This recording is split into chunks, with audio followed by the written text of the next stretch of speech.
Channel. இன்னைக்கு நான் பார்க்க போறேன்னா ஒரு புக் பற்றி பார்க்க போறேன். இந்த புக்கில் வந்து நான் வந்து ஷார்ட் ஸ்டோரி சொல்ல போகிறேன். ஏன்னா வந்து நான் பெருசாக சொல்றதில்ல, அவுட்லைனும் என்ன நான் வந்து சொல்லிட்டு நெக்ஸ்ட் வீட்லேருந்து அதோட புக் பார்ட் பை பார்ட்டாக வீடியோஸ் வந்து உங்களுக்கு அப்லோட் பண்ணி நீங்கள் வந்து அதை கேட்கலாம்.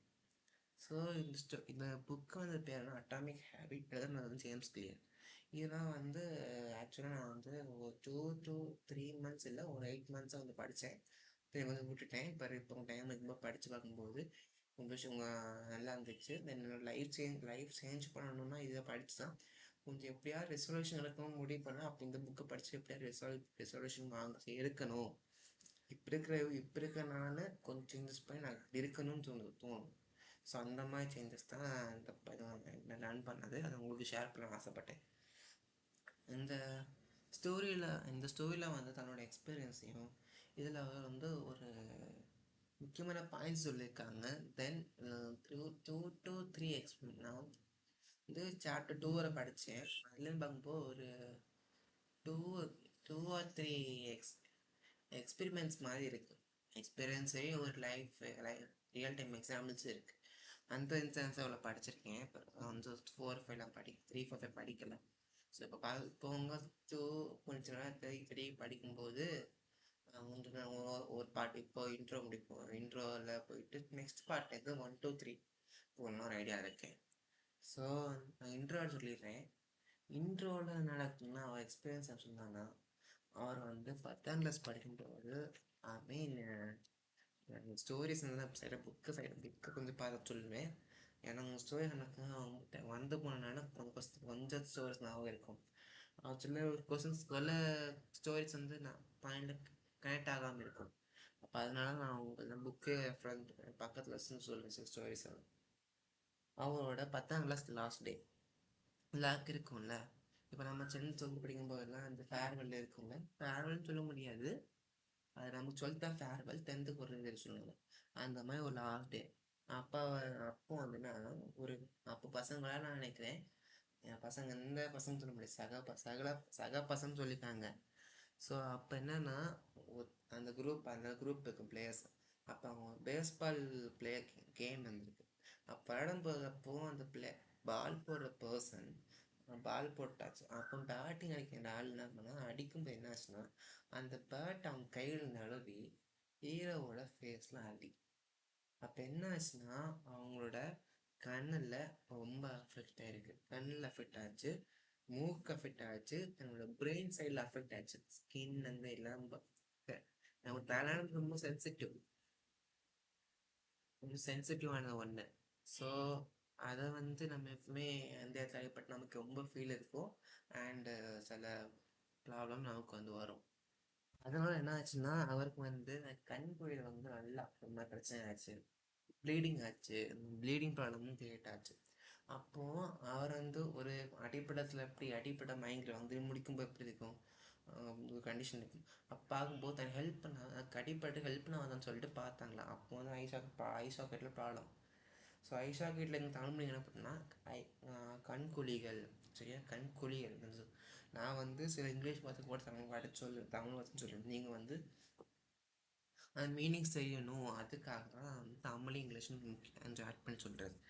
அப்போது அந்த பர்சன் நம்ம ஆத்தரான ப்ளீடிங் ஆனதுனால ஒருத்தர் சட்டையை கலத்தி அவன் மூக்கில் ரத்தம் வந்து ப்ளீடிங் ஆகக்கூடாதுன்னு டைட் பண்ணிட்டாங்க. ஓகே, டைட்டிங் பண்ணிட்டாங்களாம். ஸோ நெக்ஸ்ட் என்ன பண்ணாங்கன்னா அவங்க ஸ்கூலில் இருக்கக்கூடிய ஹாஸ்டலில் இருப்பாங்க. நிறைய ஸ்கூலில் வந்து நர்சஸ் இருப்பாங்க. அவங்கள கூப்பிட்டு போயிருக்காங்களாம். அவங்ககிட்ட வந்து ஃபஸ்ட் எய்ட் பண்ணிருக்காங்க.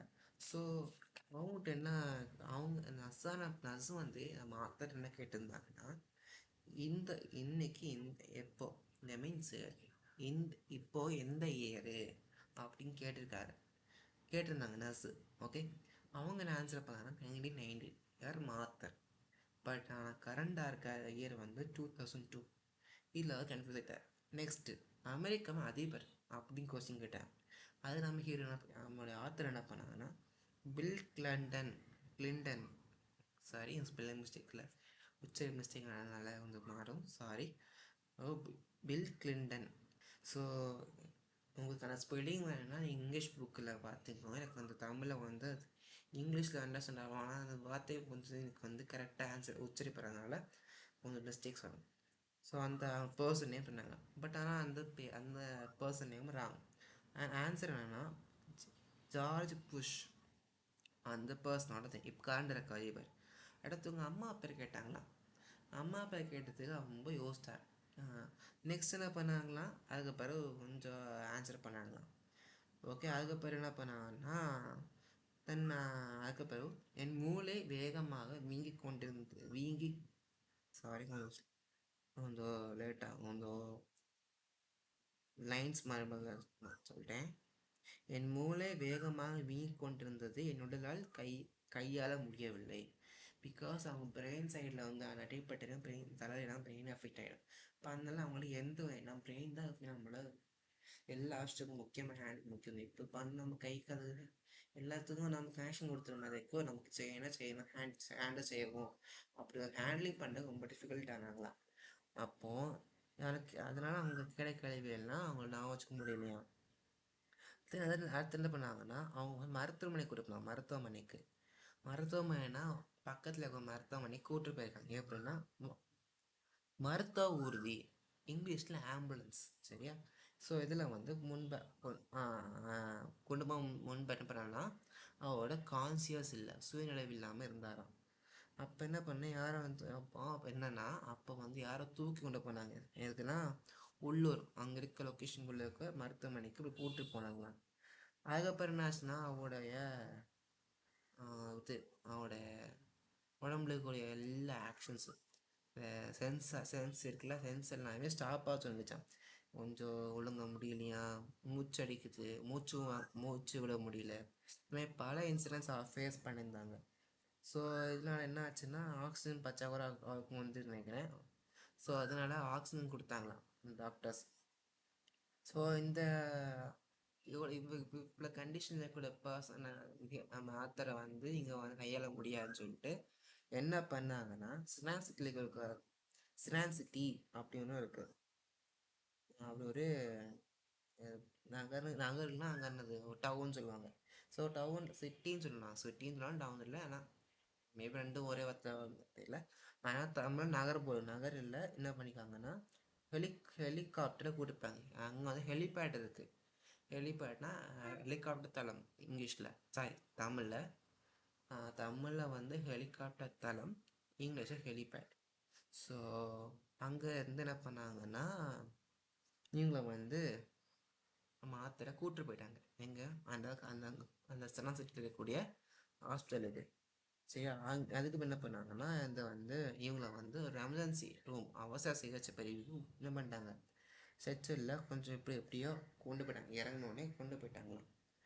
ஸோ அவங்களோட வந்து ஒரு தாயார், அவங்க அம்மா வந்து இருந்தாங்க. அதுக்கு முன்னே வந்து பேரண்ட்ஸுக்கு இன்ஃபார்ம் பண்ணிட்டாங்க, இப்படி ஒரு பையன் இது பிரச்சனை அடிபட்டு அப்படின்னு சொல்லிட்டு.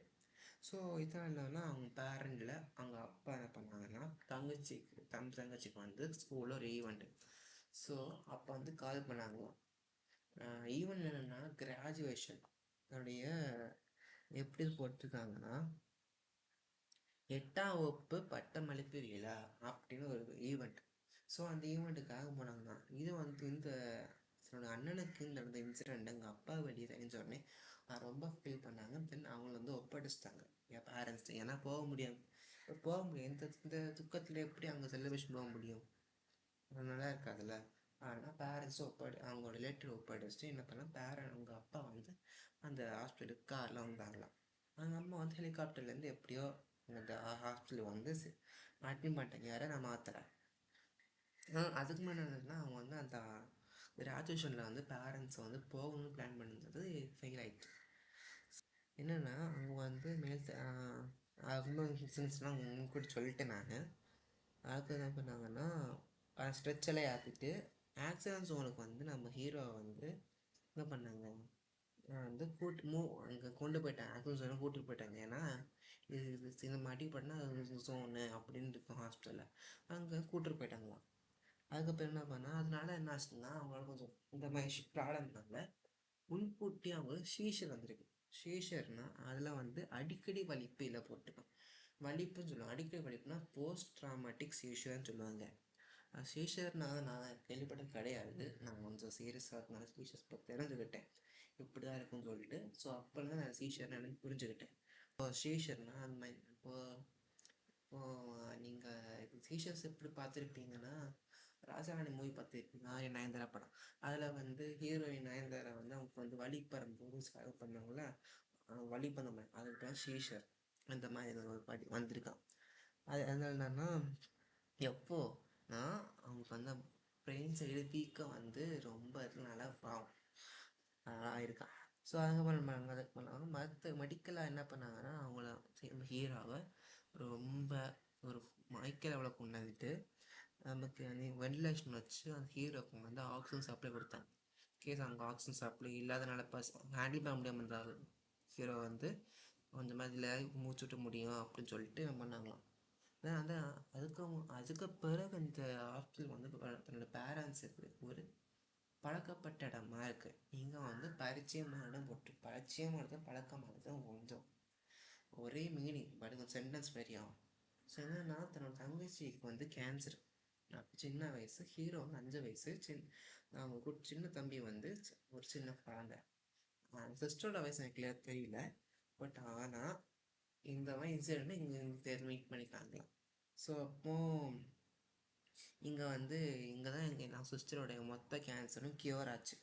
வீடு திரும்பவும் அதுக்கப்புறம் என்ன பண்ணாங்கன்னா, அதுக்கப்புறம் என்னத்தில் போட்டிருக்காங்கன்னா, 10 ஆண்டுகால இயல்பு குழந்தைகளுடன் அதே மருத்துவமனைக்கு வந்தனர்.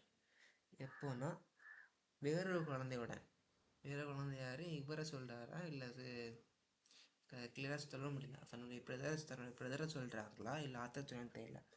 பட் அவங்க என்ன பண்ணாங்கன்னா, தன்னுடைய அந்த ஆத்தரை வந்து ஒரு ஆள்மேக்கல் ஆகிட்டு பெற்றோர்களுக்கு என்ன பண்ணாங்கன்னா, ஒரு ப்ரைஸ்டையும் ஒரு சோஷியல் ஒர்க்கர்ஸுக்கு அசஸ் பண்ணி அவங்க வந்து அட்வைஸ் பண்ணாங்க. ஏன்னா பேரண்ட்ஸால் ஒருத்தர் வந்து அட்வைஸ் பண்ண முடியாது. அவங்க அட்வைஸ் பண்ணால் அவங்க ஃபீல் பண்ணிட்டே இருப்பாங்க. ஸோ அவங்கள ரொம்ப அட்வைஸ் பண்ணி நார்மலாகிறதுக்காக ப்ரைஸ்டையும் சோஷியல் ஒர்க்கரையும் கூப்பிட்டு அட்வைஸ் பண்ணி நார்மலாக்குனாங்களாம். அட்வைஸ் பண்ணேன். ஏன்னா பேரண்ட்ஸுக்கு குழந்தைங்க தான் எப்பவுமே உயிர் உலகம்னு சொல்லுவாங்க. ஏன்னா தன் குழந்தைங்களுக்கு ஏதாவது ஆனால் கூட எவ்வளோ கஷ்டப்படுவாங்கன்னு அவங்க வழி தெரியும். அவங்க வழி அவங்களுக்கு தான் தெரியும். ஆனால் அவங்க தன் வழி இல்லைன்னா நமக்கு சொல்ல மாட்டாங்க. இந்த மாதிரி உங்களை ஃபைட் ஆகுது பேரண்ட்ஸுக்கும் சில்ட்ரன்ஸ் ஃபைட் ஆகும்போது சொல்ல மாட்டாங்க. உன்னை இவ்வளோலாம் கஷ்டப்பட்டு இவனை வந்தேன் கேர் பண்ணேன் அப்படின்னு இஷ்யூஸ் சொன்னான்னா அவங்க வந்து சில பேர் வந்து சொல்ல மாட்டாங்க. பர்சனலாகவே பசங்க சில பேரண்ட்ஸ் சொன்னாலும் அவங்க ஒத்துப்பாங்க. சில பேரண்ட்ஸ் இது கண்டுக்க மாட்டேன்னு சொல்ல மாட்டாங்க. அந்த மாதிரி சுச்சுவேஷன்ல இவங்க இருந்தாங்க. ஸ்டோரி படி என்னன்னா, அதே போல் இந்த இன்சிடெண்ட் அந்த இந்த ஏரியாவில் சிஸ்டர் சொன்னதுன்னா சிஸ்டர் அட்மிட் பண்ணும்போது அப்போ அதே ப்ரைஸ் தான் இவங்கள வந்து எங்களை எப்போ பார்க்குறாங்க. ஓகே, இதுதான் சொல்லுவேன். அப்போ அவங்க பேரண்ட்ஸ் ரொம்ப ரெஸ்ட்லெஸ்ஸாக தூங்கவும் இல்லை, தன் பையன் ஒன்றும் ஆகணும்னு சொல்கிறது இல்லை, தூக்கம் இல்லாமல் ஒரு மெத்தை இல்லாமல் ஒரு மேட்ரஸ் இல்லாமல் ரொம்ப ப்ராப்பராக தூங்கலை, நிம்மதி இல்லை. அப்போ அவங்களுக்கு ஒரு பேட் நைட்டாக இருந்துச்சு. ஒஸ்ட் நைட் ஆஃப்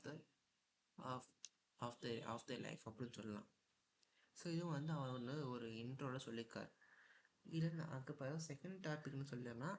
அந்த இதெல்லாம் சாப்டர் போகலை, சாப்டருக்கு முன்னே எப்படி போட்டுன்ட்டு இன்ட்ரோவில் இருக்குது. ஸோ நெக்ஸ்ட் ரெண்டாவது சாப்டர் கொஞ்சம் பார்ட் முடிச்சிடுறேன். ஸோ கடவுளோட அருளால் நான் சொன்னால் அவர் வந்து கொஞ்சமாக எல்லாம் நார்மலாகிட்டு இருக்கு. கொஞ்சம் அவர் என்ன சென்ஸ்லாம் பண்ண முடியாது, கொஞ்சம் சென்ஸுக்குள்ள அந்த சென்ஸை வந்து ஃபில் பண்ண ஸ்டார்ட் பண்ணிட்டாங்களாம். அப்போ அது பிறகு என்ன பண்ணாங்களே, கொஞ்சம் அவங்களோட திறனை கொஞ்சம் கொஞ்சமாக நிறைய ஃபீல் பண்ண முடியும்னு சொல்லிட்டு ரொம்ப கொஞ்சம் கொஞ்சமாக எழுந்துடலாம் கெயின் பண்ணுற மாதிரி கொஞ்சம் ஃபீல் பண்ணாங்களாம். சொன்னாங்களாம் மூக்கு சேர்ந்து பண்ணியிருப்பார், அப்புறம் ஆப்பிள் ஜூஸ் குடிச்சிருப்பாரு டேஸ்ட்டுக்காக, அந்த மாதிரி சொன்னாங்களாம். என்ன பண்ணாங்கன்னா, கொஞ்சம் மூக்கு அந்த செக் பண்ணும்போது என்ன ஆச்சுன்னா, அந்த கண்ணுக்குள்ளே கொஞ்சம் காற்றாச்சு ரொம்ப ஹார்டாக ஃபீல் பண்ணாங்களாம். ஸோ அந்த மாதிரி இருந்துச்சான்.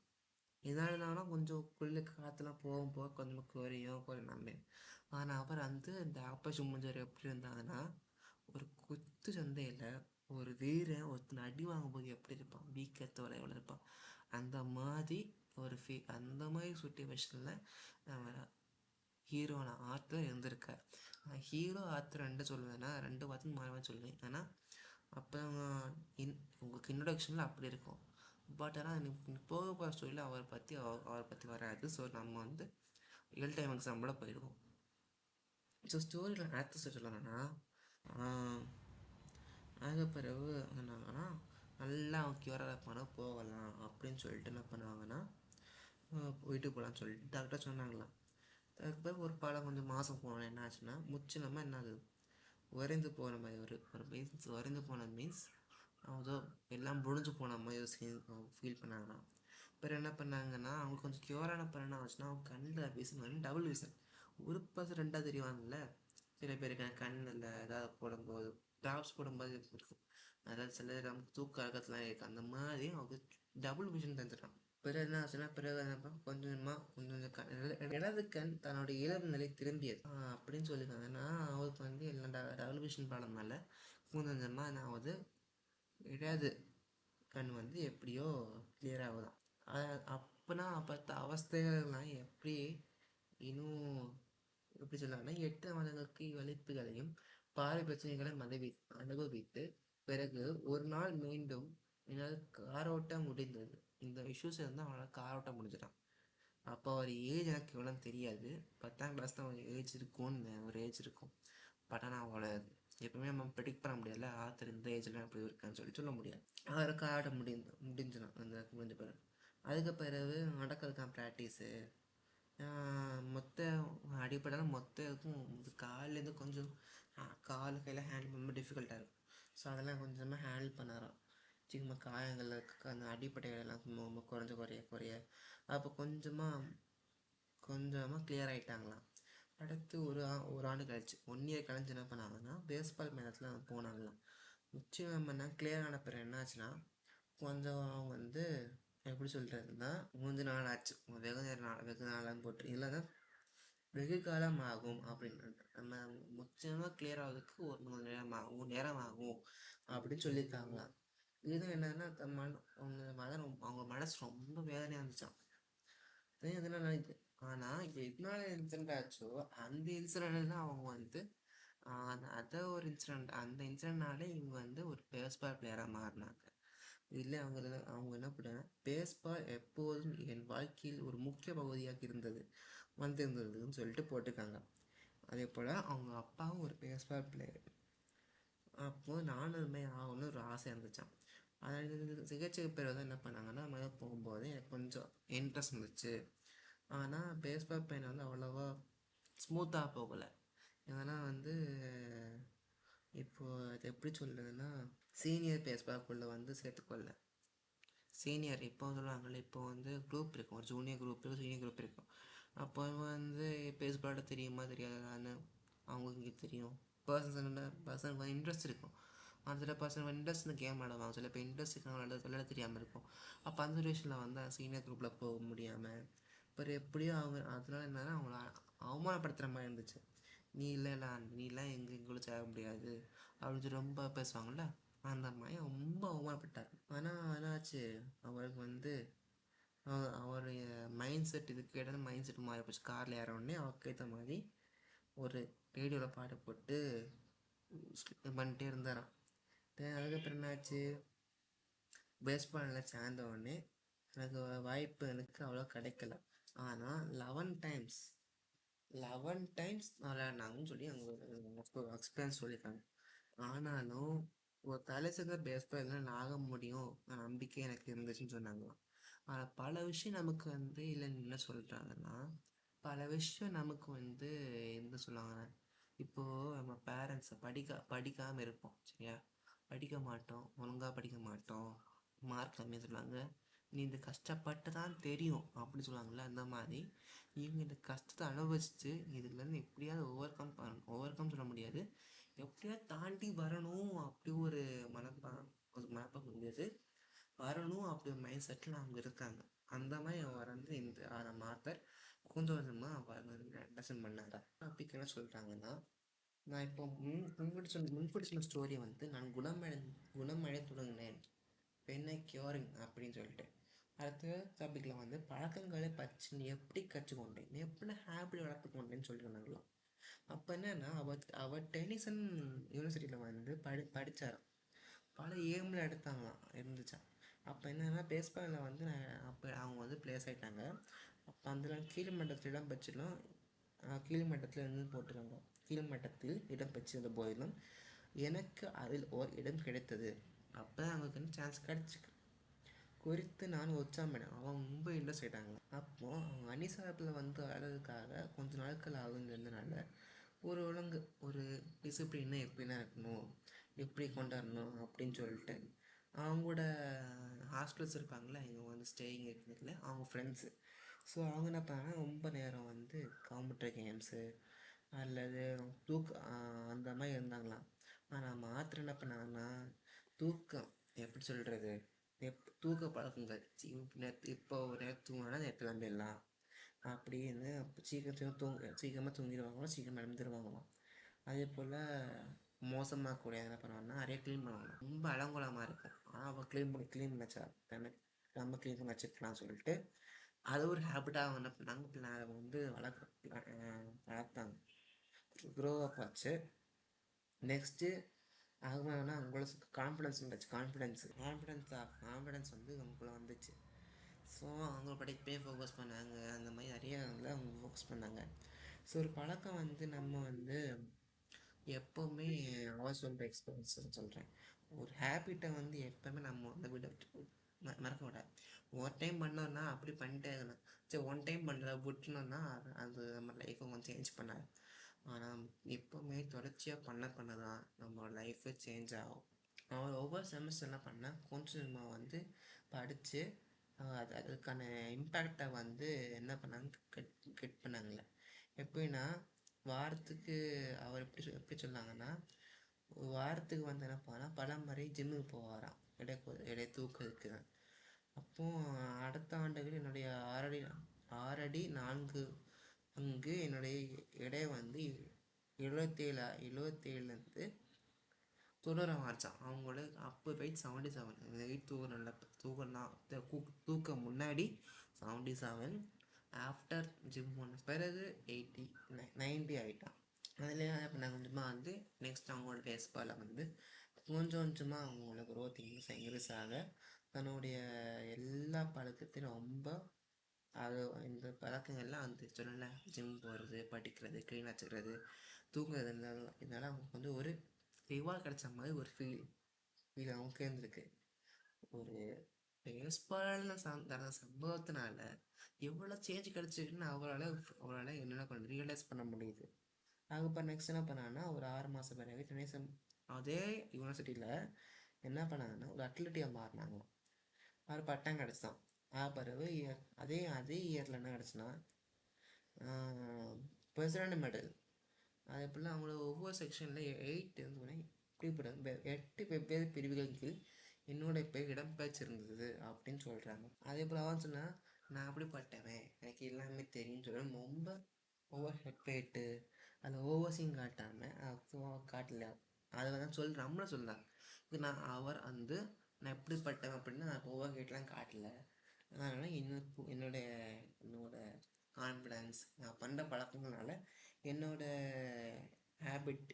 ஹேபிட்ஸ்னால நான் எவ்வளோ டெவலப் ஆகிருக்கேன் அப்படின்னு அவங்க வந்து என்ன பண்ணியிருக்காங்க, அவங்க சொல்லியிருக்காங்க. இந்த மாதிரி அவங்க வந்து இந்த ஆத்தர் என்னோட எக்ஸ்பீரியன்ஸ் சொல்லியிருக்காங்க. இதில் வந்து தன்னோட டேர்னிங் பாயிண்ட்டே முக்கியம் சொல்லியிருக்காரு. தன்னோட ப்ராப்ளம்லேருந்து எப்படி வந்து அவங்க எப்படி ஒரு இன்சிடென்ட்னால இவங்க லைஃப் எப்படி சேஞ்ச் ஆகிருக்கு, அதுக்கு பிறகு எப்படி நான் குணமானி எந்த இஷ்யூ நான் ஃபேஸ் பண்ணின்னு சொல்லி நிறைய போட்டிருக்காரு. ஒரு சாப்டரோட எக்ஸ்ட்ரா இருக்குது, நம்ம நெக்ஸ்ட் வீடியோவில் போட்டுக்கிறேன். ஆனால் அது வந்து சாப்டர் 1ஓட சாப்டர் சொல்லுவேன்.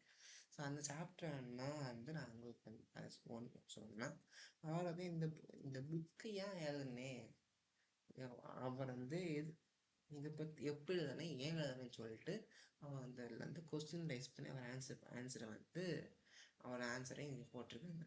ஸோ நான் சொன்ன 3 டாபிக்ஸில் நான் ஃபஸ்ட் டாபிக் நான் வந்து அவங்களுடைய ஸ்டோரியே சொன்னேன்.